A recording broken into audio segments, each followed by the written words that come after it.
Donc, d'abord, merci Olivier d'accueillir le club ICC, donc, qui est un club informel. Je vais en dire quelques mots brièvement. Tout le monde est invité à nous rejoindre quand on organise des réunions. Le fondement de ce club, c'est de s'interroger, de mettre en place des outils qui permettent de faire la promotion de notre tissu d'entreprise dans les industries culturelles et créatives, ici, c'est déjà pas mal, mais aussi et surtout à l'étranger. Parce que les gens qui ont eu l'idée de ce club, François, Gilbert, Sam, Assadian également, sont amenés à croiser des gens à l'étranger qui s'interrogent sur ce qui se passe à Montpellier. C'est que c'est déjà bien de s'interroger sur ce qui se passe à Montpellier. Et l'idée, c'est de leur dire, voilà ce qui se passe à Montpellier, et de remettre un document qui permette de dresser le portrait un petit peu des industries culturelles et créatives ici. Voilà, les fondements du club. Alors, il est informel parce qu'il n'y a pas d'adhésion, il n'y a pas de bureau, il n'y a rien pour le moment. Peut-être que ça viendra, mais ce n'était pas indispensable de procéder de la sorte. C'était plus important de fédérer ces acteurs, à la fois les acteurs de l'animation, des effets spéciaux, des jeux vidéo, et puis de la télévision, du son, de la radio, pour qu'il y ait un lieu comme ça où on partage des enjeux communs et un intérêt commun à valoriser et faire rayonner ce secteur d'activité. Voilà, donc ça faisait un petit moment qu'il n'y avait pas eu de réunion du club. Le quotidien de chacun étant ce qu'il est, voilà. Il vaut mieux prévoir un bon rendez-vous comme celui-ci et profiter de l'accueil qui nous est fait par Dwarf pour vous proposer d'autres choses à côté. C'est le but de l'échange qu'on va avoir, enfin de la présentation que François va faire. Donc, et là pour le coup, il faut remercier la métropole qui a accepté qu'on mène avec François une mission qui consiste à aller mesurer le coût d'investissement lié à l'implantation d'un studio d'animation et le coût d'exploitation de ce studio pour des productions qui ont été paramétrées.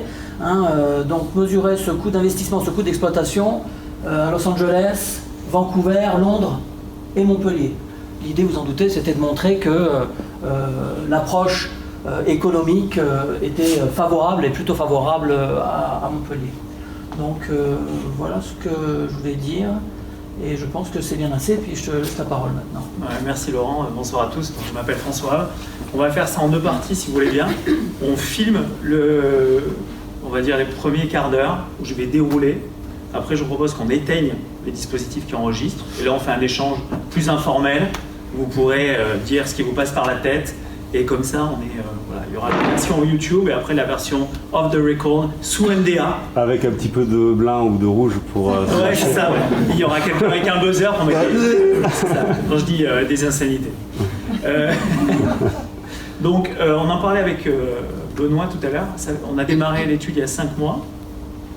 On a démarré cette étude il y a 5 mois, donc étude IDAT Mesclado. Vous verrez que les diapos sont en anglais. L'idée étant... on se tourne vers un marché qui est globalisé, qui est international. Il y aura une version française, il y aura une version anglaise. On vous montre la version fidèle sur laquelle on a travaillé, dernière mise à jour il y a 2 jours avec Valérie. Merci de ton aide d'ailleurs. Et donc je vous propose qu'on déroule ça très brièvement et qu'après on passe sur la partie échange. Donc vous verrez les remerciements. Il manque pas mal de personnes. Il y en a certaines qui sont dans la salle. Merci à tous et toutes pour vos contributions. Beaucoup de retours. Ce travail, en fait, c'est un tableau Excel géant avec plein de colonnes. Et dans chaque cellule, il y a une référence vers une personne, vers un document, pour qu'on ait des sources fiables et qu'on soit capable de justifier l'ensemble de ce travail. J'en parlais avec une personne qui s'appelle Jean Gaillard, qui travaillait dans l'animation à Micros il y a pas mal de temps, qui me disait mais ça n'a jamais été fait, et puis d'abord est-ce que c'est de la production déléguée ou de la production exécutive? Donc ça c'est un premier beau sujet. Ici on parle de production déléguée, c'est-à-dire qu'on est dans le schéma un petit peu de Dwarf où une multinationale décide d'implanter une équipe de 100 personnes sur 1000 m² quelque part dans le monde pour réaliser un film d'animation ou une série. Donc ici le chiffrage il est fait pour commencer sur un film d'animation de 80 minutes et vous verrez en annexe la partie série. Ici, on se situe dans le cœur de la fourmilière, c'est-à-dire la partie production. On n'a pas parlé de tout ce qui se passe avant, qui peut être extrêmement chronophage, toute la pré-production, et tout ce qui se passe après, la post-production, le mastering, le marketing, etc. Donc on est vraiment dans le cœur de métier d'une société d'animation. 3 thématiques, 3 sujets. Une partie investissement, donc CAPEX. Si je veux installer 100 personnes sur 1000 m², qu'est-ce que ça coûte? Une partie charge variable, donc OPEX, sur la partie, on va dire, tout ce qui est personnel et tout ce qui est bureau au sens large. Et une partie financement, puisque le financement représente aussi une partie de l'attractivité d'un territoire. Donc on commence par les investissements. Si je veux installer, alors on a eu un bon exemple ici, si je veux installer 100 personnes, qu'est-ce qu'il faut? Il faut du mobilier, des ordinateurs. Et donc le coût ici, c'est clairement tous ces besoins. Et quand j'ai fini l'étude, ma conclusion c'était qu'il était difficile de trouver de réelles différences entre ces 4 villes, entre Londres, Los Angeles, Vancouver et Montpellier. On peut avoir un super architecte dans chacune de ces 4 villes, exploser les compteurs en termes de budget, ou au contraire, on peut faire à coût très bas. On dirait cost effective en anglais. Donc là, on est sur un budget de à peu près 600 000 euros. Sur ces 600 000 euros, si vous prenez un bureau plus un bureau tout équipé plus un ordinateur fois 100 personnes, vous êtes déjà aux 3/4 du budget. Ça va très vite. Hein. Donc ça, c'est pour la partie CAPEX. Maintenant, la différence, elle se fait sur les charges variables, donc la partie bureau au sens large, et le personnel. Donc sur la partie bureau, il a fallu que je prenne des adresses fictives. Donc à Montpellier, j'ai installé cette société potentielle à la Cité Créative, à Vancouver, au cœur de la ville, downtown. Pareil à Los Angeles, downtown, c'est assez central. Et à Londres, dans Soho, où se trouvent beaucoup des boîtes d'animation. Donc déjà en termes de bureau, quand on parle de bureau et on a joint à ça le parking pour les voitures, vous voyez ce bâton sur la gauche, c'est Londres. Sinon vous avez des coûts qui sont plus faibles à Los Angeles et à Montpellier. Alors pourquoi est-ce que Los Angeles a un coût immobilier aussi bas? J'ai demandé à des Américains qui ont éclaté de rire et qui m'ont dit mais on a les pires embouteillages du pays. Donc voilà, ceci explique peut-être ça. Ensuite, on en parlait tout à l'heure, en termes d'électricité. Alors l'électricité, il y a deux postes importants. Un, c'est l'électricité pour le matériel, et l'autre, c'est l'électricité pour la climatisation. Et quand vous mettez 100 machines HP type Z, ça demande énormément d'énergie. Et donc, quand on fait les calculs, en termes d'électricité, voilà ce que vous obtenez. Donc on est directement proportionnel au coût de l'électricité, au kilowattheure pour les entreprises dans ces 4 villes. Et avec à Montpellier, on va dire un double bonus, on est moins cher, et en termes de qualité de service, alors vous qui êtes entrepreneur aussi dans la salle, vous pourrez peut-être commenter tout à l'heure, en termes de qualité de service, il y a moins de problèmes au niveau de la fourniture d'électricité que dans d'autres villes.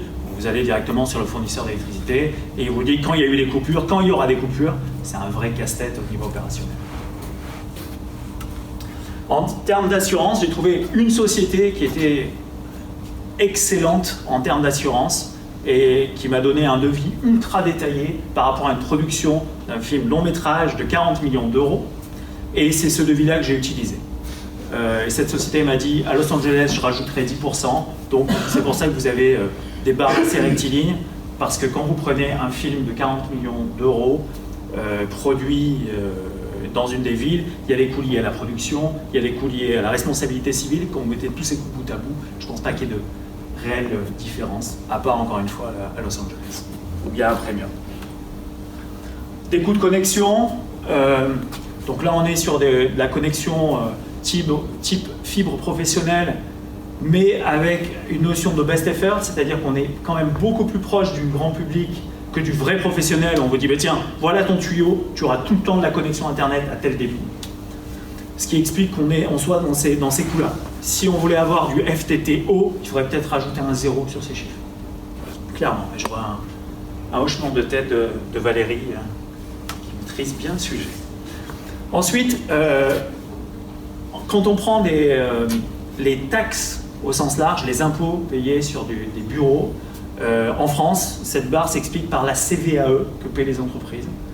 Donc cette CVAE, on peut avoir un offset par rapport à des prestations qui ne seraient pas publiques dans d'autres villes du monde, ce qui explique la différence sur les barres. Mais ce qui est intéressant, c'est la conclusion.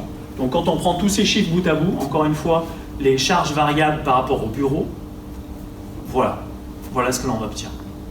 Donc à 100 000 € près, Los Angeles, Vancouver et Montpellier seront dans un mouchoir de poche. Là-dessus, Montpellier est le moins cher.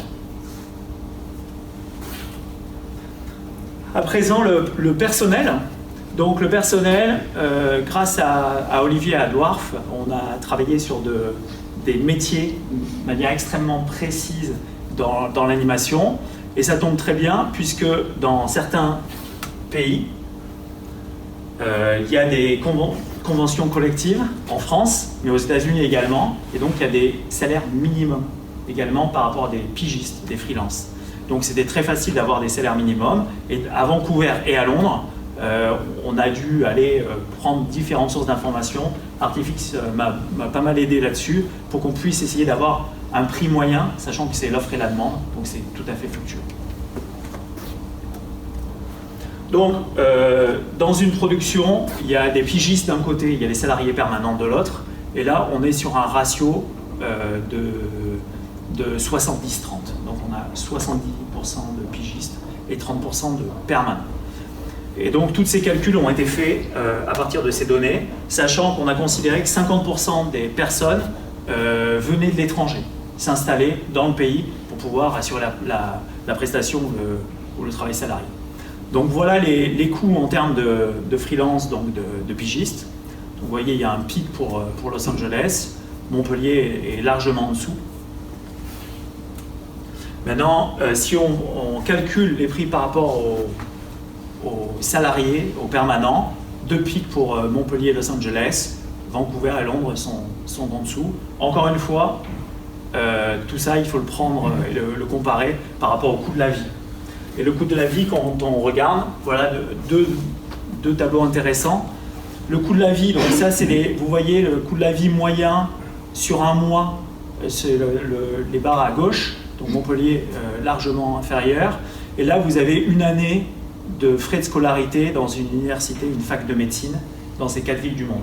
Donc un animateur qui viendrait avec sa partenaire s'installer à Montpellier, qui ferait la fac de médecine, à Montpellier économiserait à peu près 40 000 € par rapport à Vancouver et Los Angeles. Par an. Par an.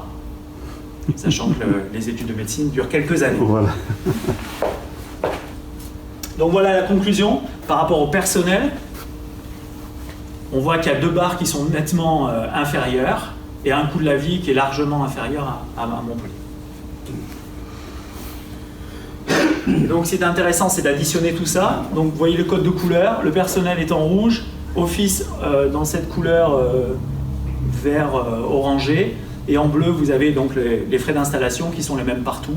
Vous voyez qu'il y a des différences quand on regarde ça de manière proportionnelle. On s'approche de la fin. Troisième sujet, c'est les financements. Je viens faire produire mon film d'animation ou ma série. Qu'est-ce que je peux prétendre à avoir? Donc si on part sur une production déléguée, il y a en France un crédit d'impôt qui s'appelle le crédit d'impôt international, C2I, et qui permet de garantir à la société qui fait produire en France un crédit d'impôt, donc les risques sont très limités. Il y a un mécanisme qui est similaire à Londres, qui s'appelle le UK Tax Relief, mais à Los Angeles, il y a 0 financement, qu'il soit garanti ou pas, et à Vancouver, tous les financements ont une part de risque, puisqu'il y a une sélection, plus un budget, un gâteau à se partager. Donc maintenant, si on compare tout ça, on additionne tout ça, c'est le roulement de tambour. Montpellier est 43% moins cher, donc si on prend les financements garantis, 43% moins cher que Los Angeles, 19% par rapport à Londres et 12% par rapport à Vancouver. Et donc graphiquement, cela donne ça. Donc les coûts de production pour un film d'animation de 80 minutes, vous seriez à 10 millions à Los Angeles pour cette partie-là du travail, et on est en dessous des 7 millions, on est à 6 millions 2 à Montpellier. Donc il y a une vraie différence substantielle.